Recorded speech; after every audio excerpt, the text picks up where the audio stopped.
There's so much about Iran I love and miss. I was severely abused in Iran, but it wasn't just Iran that was the cause of it. The thing about Iran that always is present with me is generosity of the people. People are so kind and hospitable. It's just part of the Persian culture. There's so many goodness and beauty, but also I remember Iran as the most colorful, beautiful country. And then overnight, everything changed and the regime changed to Islamic Republic of Iran, which is absolutely a fascist government.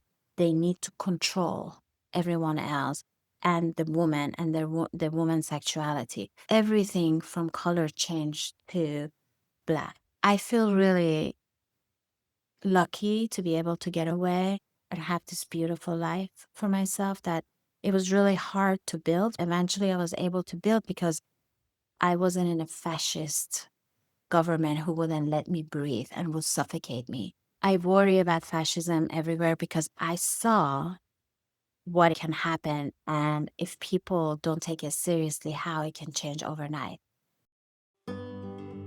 Hi, everyone. I'm Mariana. Welcome to Arrivals. This is where we live the amazing stories of immigrant women. Today, I'm very excited that you get to hear this conversation with Atash Yaghmaian, an Iranian-American therapist, writer, and activist. We're going to talk about her stunning debut memoir, My Name Means Fire. The book is set during the Iranian Revolution and the eighth-year Iran-Iraq War, and it is Atash's survival story through sexual abuse, a mother's superstitious rituals, and war's brutality. The book moves between her life in Iran and her inner self, where her parts, each named by a color, speak. It gives a rare look at living with dissociative identity disorder and challenges the stigma and misinformation around it. I learned a lot from this conversation, and I think it will give you something very valuable. This episode includes language and references to suicide, abuse, and trauma. So please take care of yourself while listening, and let's get started. Cheers, Atash. Okay, Atash, thank you for Hi. being here. I've been so excited to talk to you. Just for context, we recently met at an amazing retreat in Italy, and I was so impressed by you and your story. I'm excited for people to get to know you. Can you introduce yourself? Sure. Thank you so much. It was really amazing meeting you too. That yoga retreat was incredible. I am Atash Yaghmaian. I am a therapist, psychotherapist, writer, and activist. I recently finished and published my memoir. My Name Means Fire, which is coming out very soon. I'm really excited about it. The book is about my condition, dissociative identity disorder. I am trying to bring awareness about this disorder to the world because a lot of my clients also have this, and a lot of trauma survivors, people with childhood traumas, have similar dissociative disorders. They are struggling and they're scared to talk about this. Like people with depression easily can say, "Oh, I'm struggling with depression, with anxiety." But something about dissociation, especially dissociative identity disorder, people have a difficult time because they have been bullied and there's a lot of stigma attached to it. So there was a time that I felt responsible to come out and help educate and bring awareness about this. Many dissociative disorder clients that I know that we are really good people and we have no intention of hurting anyone and we just want to have happy lives. So that was a long introduction, but I don't think before meeting you, I was aware of this disorder. I'm so glad I completely agree that there needs to be more awareness about this. yes. The process of writing this book, how long you've been thinking about this? What was the moment when you knew I need to write this book, and what moved you finally to do it? That's a really good question. I always journaled Mhm. just for myself to make sense of my life because I have amnesia between my parts. I didn't know about parts and I didn't like I was diagnosed really young when I was a teenager, but I tried to forget about it. I saw what media says about it and I just got really scared. I was to hide this. Or I just denied it. I was like, nope, I don't have it. But I knew something is up. And when I write journal things, I have a lot of information about my day or what happened. So I really relied on writing in that way. And then one day I had a dream. I woke up and I told my partner I had a dream that I wrote a book and it's called My Name Means Fire because Atash means fire in Persian. And my partner was like, that's a great title of the book.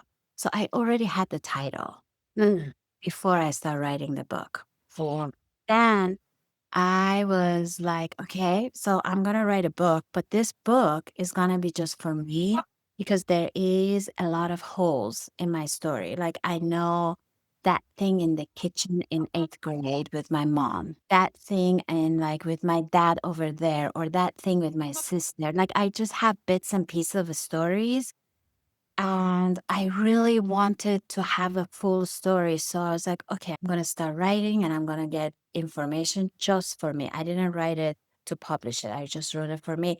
So then also I don't have to censor anything. I can just like easily, comfortably write about everything. So I started like, okay, 1 year old, what do I remember? What do I remember? Oh, my playpen. I remember my playpen trying to struggle to come out of it. I was trying to put my leg over and pull myself out of to play with my brother who was outside because he was a year older than me. I felt like I was in jail. I just remember that struggle wanting to get out. So then I wrote that. And when I was writing that, I remembered my grandmother watching. Mm. Then I remember my grandmother used to tie my legs to my bed to go outside to do grocery shopping. I was 4 years old. I just continued writing like that and remembering. It was very cathartic because a lot of things I remembered were really devastating and sad. I got a chance to cry about it. I got a chance to grieve about stuff that happened to me. But again, things were still in bits and pieces. But then I would go back to read it. I didn't write that. There was more information.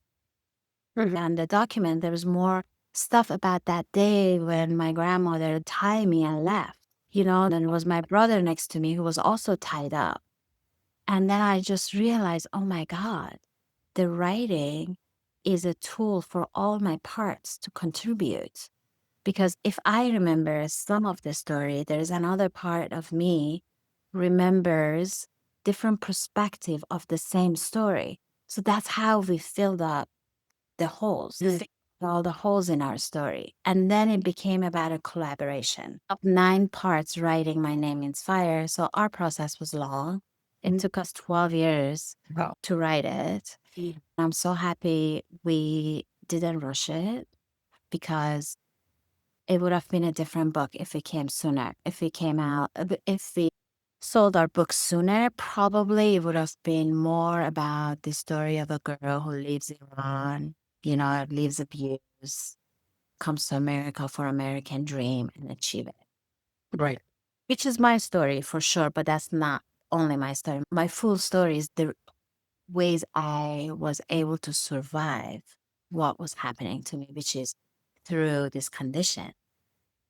This magical condition called dissociative identity disorder is the reason I am thriving.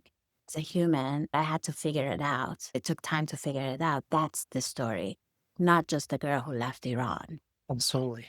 Yes. There is so much depth to the story. Took 12 years and the time to finish the book. How did you know the book was finished when you decided, okay, this is Well, good enough? everything has a beginning, middle, and an end. But my life is not over, so there is no real end yet. Mm. Here, and there will be more books. This particular book, Iran was the backdrop of the story. So all the things happened to me in Iran is the big piece. And then the resolution is when I ran away from Iran. at the age of 19 and come to US with $200 in my pocket and 4 words of English and a new beginning, like what there's a new beginning in front of me. So it was an end of this book and a beginning of the next book, which is coming to US, then undocumented, homeless, and then I have to figure out that. Yeah. Yeah. Yeah. No, we're not gonna spoil the book, but finishing it, I was like, I want more. Why does it stop here? That's why I'm asking that. Don't worry, there will be book 2, 3, continuation. I want to ask about the different personalities. And I know you're very open about this and how they collaborated together. Which personality am I talking to right now? This is Black, but it's just for the records, we don't believe that we have multiple personalities. We do say we are multiple, but we don't believe we are multiple personality. Is one personality, different alters, different parts. Okay. So they're more comfortable with saying it that way. It used to be called multiple personality disorder, but it's not like we are 13 different people. We are different aspects of one person, which is us, Atash. But then the parts, because this is a really good question because people really confuse this and they get really scared of people like us because they think, oh my God, there's so many of them in one body. Who's this going to be next? It's just parts and alters. We all have parts. Yep. You have parts, I have parts. Everyone's parts are a little bit different because we are different people with different stories and histories, but it's the same parts. We have child parts, teenage parts, older parts, wiser parts, scared parts, weak parts, wounded parts.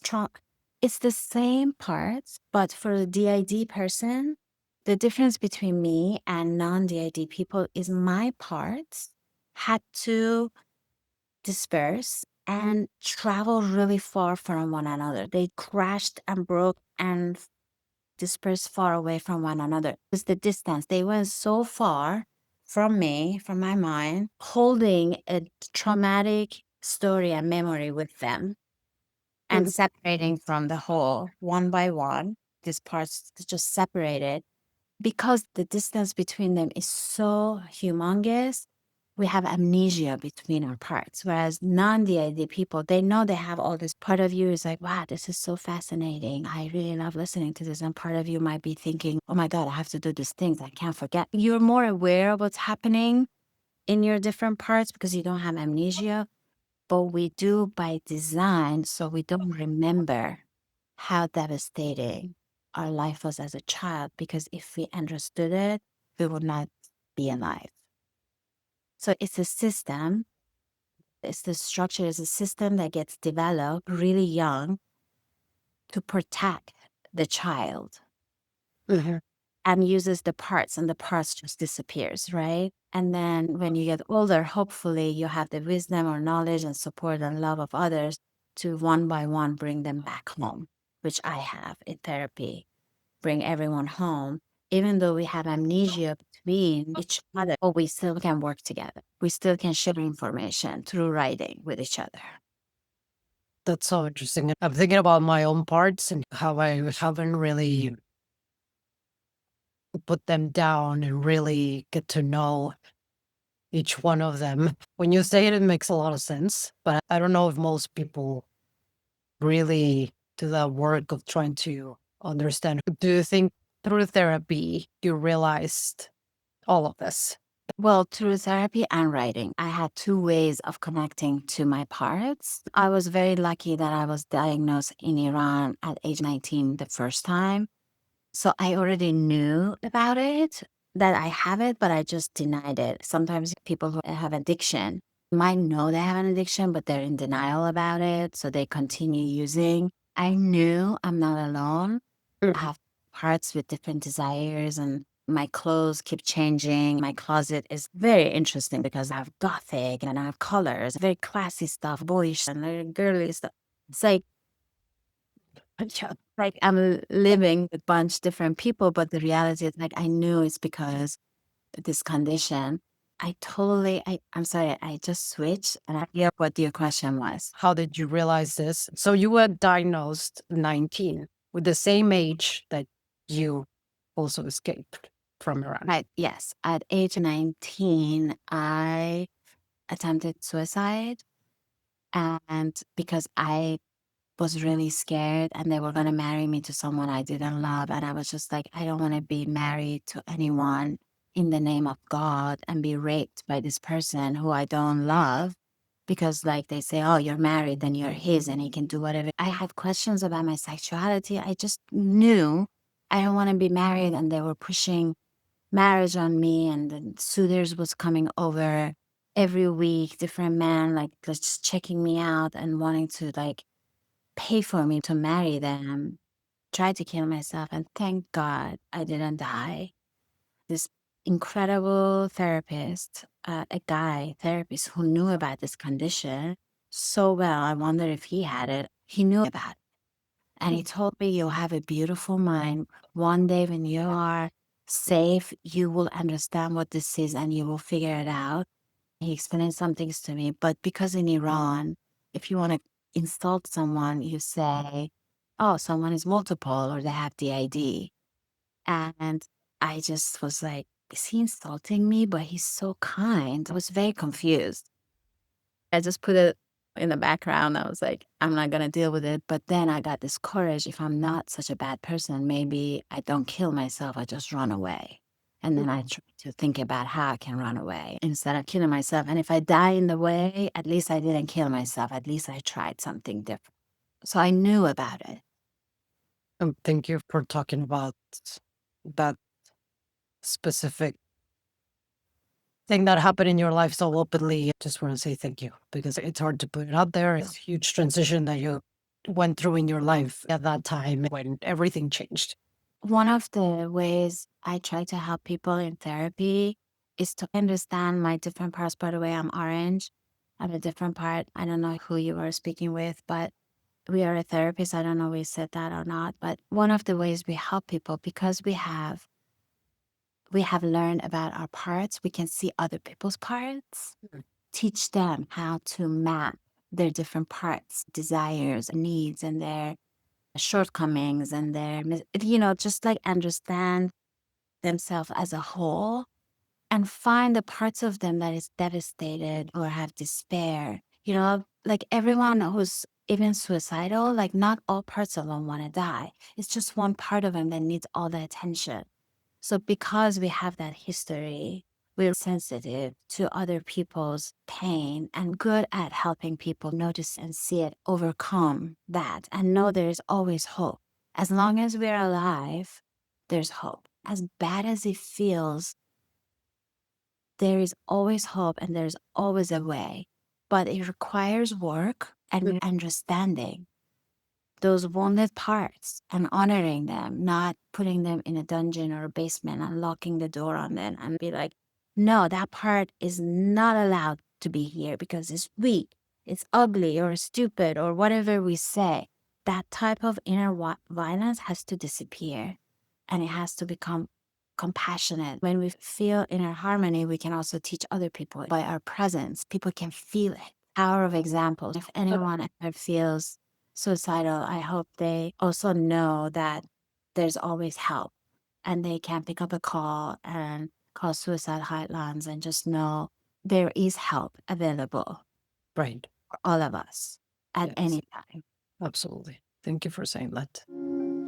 I became a therapist because when I went to therapy, I got so much hope and curiosity. I was like, oh my God, mine is like a puzzle and I love puzzles. I have someone who has knowledge and can teach me.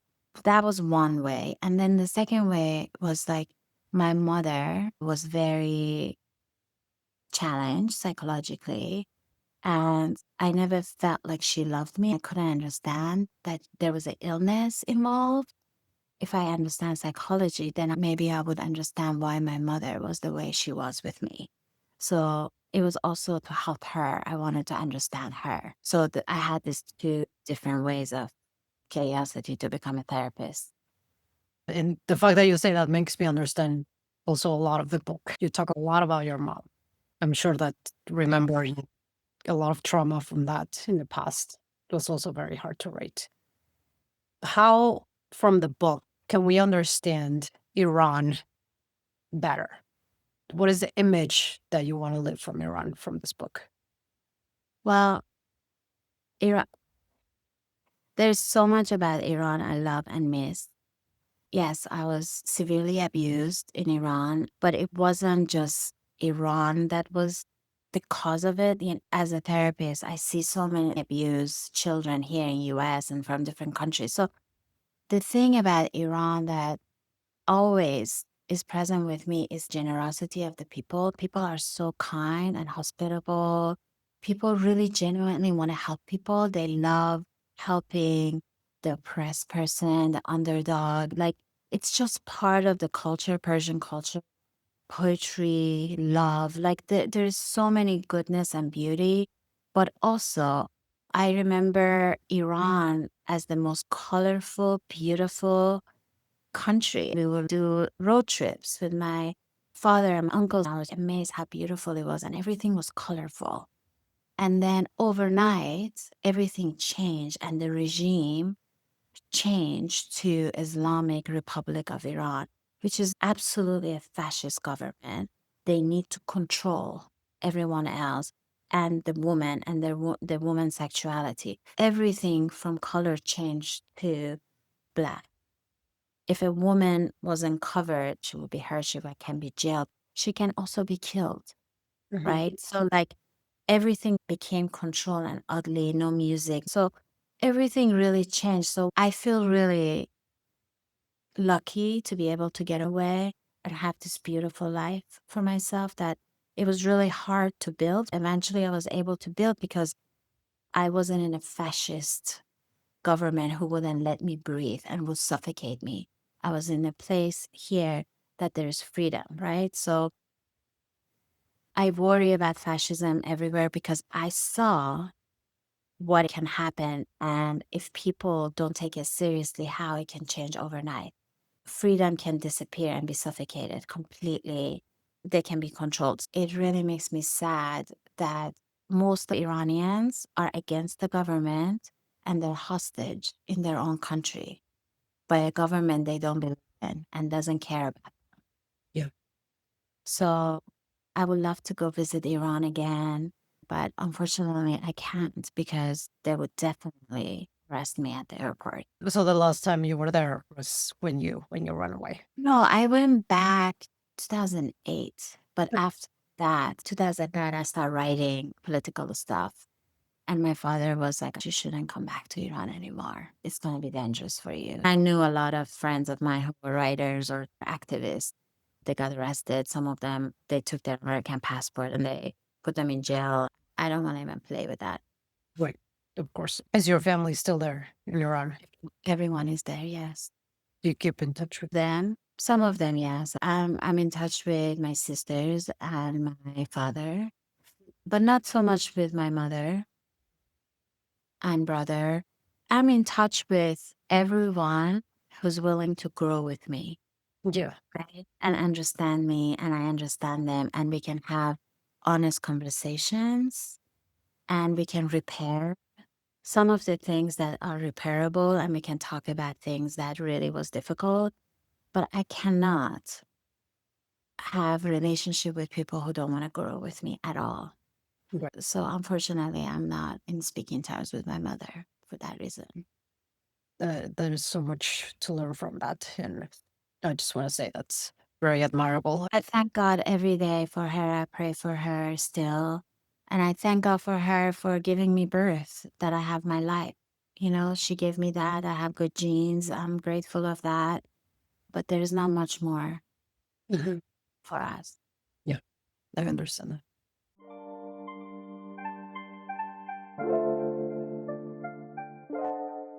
I want to deep dive a little bit on what New York meant for you at that moment. When you ran away, did you think about other place to go to? There was an option of coming to Turkey. There was an option of going other places. But the seed was planted in my head because I saw my mom once took me to this house, one of her friends who was a New Yorker. I don't know, something magazine on the coffee table. And I went to the magazine, I looked at it, I opened the pages, and there were pictures of people really happy. There were young people and they were dressed really well. And I asked the woman, where are these photos from? And she was like, that's New York. I just felt my heart. I was like, I want to live in New York. I want to live in New York. And I just, and I was like, where is New York? And she was like, New York is in USA and da da da da. Da. She lived actually in USA and she would come back to Iran. And then every time I would see her, ask her questions about it. Is it really true people can wear what they want or choose who they want to be friends with or love and everything? And she was like, yes, honey, it's true. Most of the world, people can choose for themselves. It's just here that people can't. So I already knew I want to go to New York, but obviously I didn't know how. And there's thousands of people in Iran. If you ask them, they would say they want to go to New York. Oh, Why did I get so lucky? I don't know, but I hope I can make it up to the world by doing a lot of service and do the right thing for my people and everyone else for this opportunity that I got has New York given all the things that you expected? and more and so much more. I love New York. Sometimes it's loud, busy, and expensive, but it's also full of life and full of incredible people. Like there's so many people from all over the world that come to New York. So I have access to the world in one city. That's very precious for me. Sometimes when I'm really angry with New York because it's so loud and busy, I go traveling. But while I'm traveling, I think about New York and I can't wait to come back home. It's definitely home for me. New York is home. And it You was from the beginning. and you want to stay there for good. I don't know. I can say just for now, that's how I feel. And I've been feeling like this for a long time. It's where I became a woman, where Mhm. I learned how to say yes, no, leave me alone, no, thank you. It's where I just was truthful and I wasn't scared of what people think of me. Mm. So it feels like home. In Iran, I always said yes. I was constantly scared of Mhm. saying no or be myself. So it never felt like home. Yes, absolutely. Feels like total opposites in so many ways.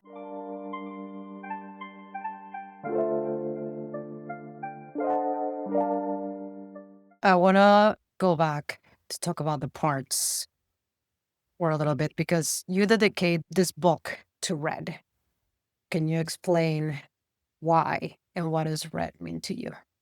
Well, red is a part of me that's 7 years old. We call her Atashi. Her favorite color is red. The reason she's the part of us would never give up. If she didn't give up, we wouldn't be here. She was very stubborn to live. And I think she is the part of us that created the magical inner world we had access to, which we actually thought is a realm we are traveling to, which we call the House of Stone. Mm. It was in this magical forest with talking trees, butterflies with faces, volcanoes, many suns and moons. It was a beautiful place. Every time anything bad was happening to us, somehow we would disappear. Our brain would just shut down and we would go to the forest and we would just live in the stories in the forest.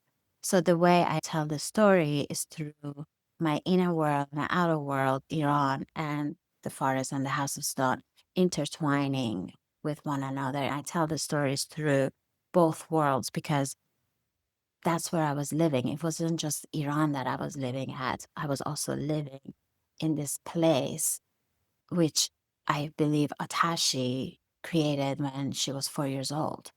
When my grandmother used to tie us to our bedpost to go outside shopping and leave us for hours, 4, 5, 6 hours, and we would watch other children playing outside, but our legs would be totally um, binded to the bed and we couldn't move. And she would come back, she would open her legs. And I remember it would take me a long time to get off the bed, come down and walk. I couldn't use my legs. I would fall down and I would get up and try to walk again. When children don't use their legs, they just don't know how to use them. So I really struggled walking.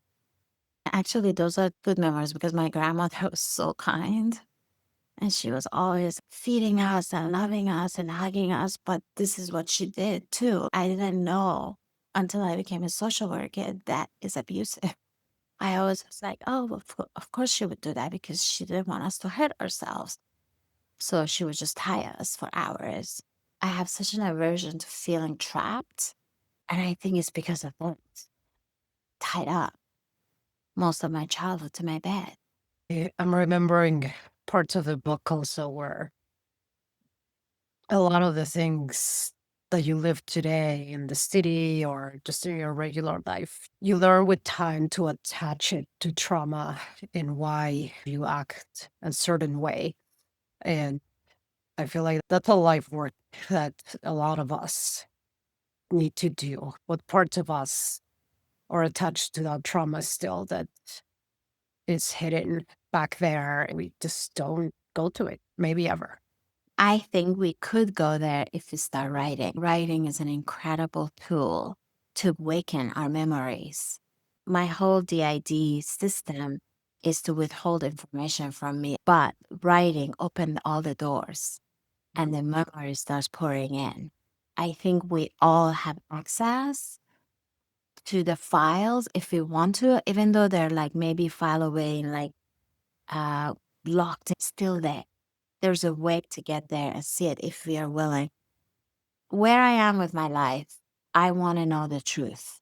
I Mhm. want to, everything has happened to me. I hate the fact that I used to sit front of some of my abusers and not remember they are my abusers because my brain hid it from me. And I understand that was to protect me. If they knew I know what they're doing to me, they would probably would destroy me. But because they learned I would forget the next day, they left me alone to live. Do you know what I mean? Yeah, do. So it's a very productive mechanism and condition to help you, but also it's devastating because you don't have any memory, but you could bring your memory home through music, sounds, smells, writing. There's so many ways. I want to know everything now. There's nothing I don't want to know about my past. I'm not scared to know anything. I rather know everything because I'm safe enough to know everything. There's so many stories about moving on from the past and moving forward, but it's so important to understand it. And I think a lot of people don't go there. And Um, I think that's okay until we are ready, right? Sometimes it's okay not to go there because it's devastating to go there. But when we get stronger and safer, then we can. So it's a choice. Not everyone has to. It's my choice that I want to know everything about my past. I don't want anything hidden from me. I want to remember everything good and bad. It's a choice. And I know there are people who would choose not to know, and they have a right if they don't want to know. And if they want to know, they can come to me. I will help them remember. so talk a little bit about how you work with your clients specifically on this. I'm also asking because you and I had a very intense trauma session that helped me a lot too. And I'm curious, and how would you describe something like that to someone that has never taken psychotherapy before or understands how to get into it, to start understanding the past, how to go back to a certain time, specifically with trauma? Because my lens is always parts work, right? My goal is to help people understand their parts. When they understand their parts and the roles they play in their lives, they will make better decisions for themselves. They're not going to need me for the rest of their life because they can rely on themselves, right? Yep. So that's my overall goal with everyone. But I have different doors that I go in. If someone is somatic, like they just relate to their bodies more, and when they talk about their issues, they talk about their bodies or where they're stored it, I'll do hypnotherapy and tantra with them. If they have body knowledge and intelligence that way, we use that system. If they're very academic, I use psychotherapy with them. If they are very cognitive and love puzzles and mazes, I do EMDR with them because EMDR is like they are 100% in charge to figure out what's next. You just lead them. You're like, what's next? What's next? And then they just look for it until they figure out the maze. If they can't even speak, but they really want their pain to go away and they want to find a way, maybe I do Reiki with them first to relax their bodies and do energy work with them and then do other things. I use all these methods with people to get closer to them. And once the trust is there, the ultimate goal is for them to know their parts because that's my lens. I am a system. So I see other systems, whether they're DID or non DID. These systems are very complicated and harder to understand by design. Non-DID people's system is a lot easier to navigate. Most people are aware of different parts. So we just map them. A lot of people, once they understand, oh my God, I've been so mean to myself, right? Like I've been mean to this part of me that I find ugly or dumb. We would just assess, why are you talking to a part of you like that? Do you think this part of you will get smarter if you keep calling her dumb? Like, why? We only grow in compassion. We don't grow in judgment. So why are you talking to a part of you that maybe doesn't know enough? Why do you put her down so much? Why don't you see her beauty instead and bring her up so that she can shine, right? It's like teaching them to be different to their different parts and understand them and welcome them home. It's the same way I work with a DID person that I work with a non-DID person. I understand the systems are very different. PhD systems are so complex and they're so different from one another. It really requires patience and a lot of curiosity, and I love it. Going back to finding psychotherapy and the career that you love, did you ever consider starting a career as a writer? Like, how did you, well, I understand, like, also understanding yourself led you to this career, but how was the process to finding what you love? I love stories, right? People in therapy tell me their life stories, their secret. They pay me to give me their secrets. Oh my God. Like, what? What? This is my life now. I hold their secrets and they pay me for it. I feel so honored and I love stories. I healed myself. I feel like people who call themselves healers, I don't know if they're healers unless they have healed themselves. I'm constantly healing myself, like I'm working on myself. And when you can do that, then you help other people because you are constantly growing, right? So I love stories and people in sessions, they all have different stories and their stories are incredible, beautiful, and painful. It's incredible to have access to so many people's lives and they trust me. That also helped me heal. I'm not as bad as I thought. People told me I was. I'm not because it really serves me to be a therapist because I help people and they help me. We help each other and I love stories. Writing is also stories, right? I'm writing stories and stories of other people have saved my life because by reading their stories, I was like, oh, there's a way. This person was able to do it. So can I. And I always wonder if I can be one of those people for other people one day. Like my books, my words, my growth, my learnings, if I can give it back to people, maybe can help them. So very similar. My writing and therapy is the same objective of really p- passing the message. Everything I've learned and helped me be what I am, give it to someone else so they can then take it and learn and grow and give it to someone else so it can just grow, Absolutely. right? Yes. And you definitely give that in the book. Just to give a little context and like you talk about your life in Iran and your childhood, and then you introduce one of your parts, who they are in colors. I love that and how you dissect that in the book. You definitely accomplish that. For someone that has not access to psychotherapy and they want to discover these parts, would you advise that they start writing to connect with them? Yeah, I would say they just pose a question for themselves, right? Pose a question and write it. Notice every day they go back to this question, how their answers might be a different perspective. Today, I might answer it, no, I don't want to talk to this person. Maybe tomorrow, when you look at that question, you might be like, that person actually was very helpful the other day. So maybe I could talk to them. Then you're like, wow, I'm very flexible today. And that's the flexible part of you. The other part is very rigid. It says no, black and white. Then you're like, oh, I have different aspects to myself. So then you learn more, right? Writing just opens the doors of curiosity. It just opens the door. Yeah, absolutely. I Uh, would start that way, but there is a way to find a therapist. I always think there is a lot of ways to find affordable therapy. Absolutely. Yes. No, more than ever. What's coming up for you with this book? You say you're going to write more, you write about your life in New York. Do you see yourself or parts of yourself more as a writer now and continuing work in psychotherapy as well? I think I'm gonna always do a handful of clients. Some of my clients, as long as they want to be with me, I will be with them. I might not take on new clients for a while until I see where this writing goes.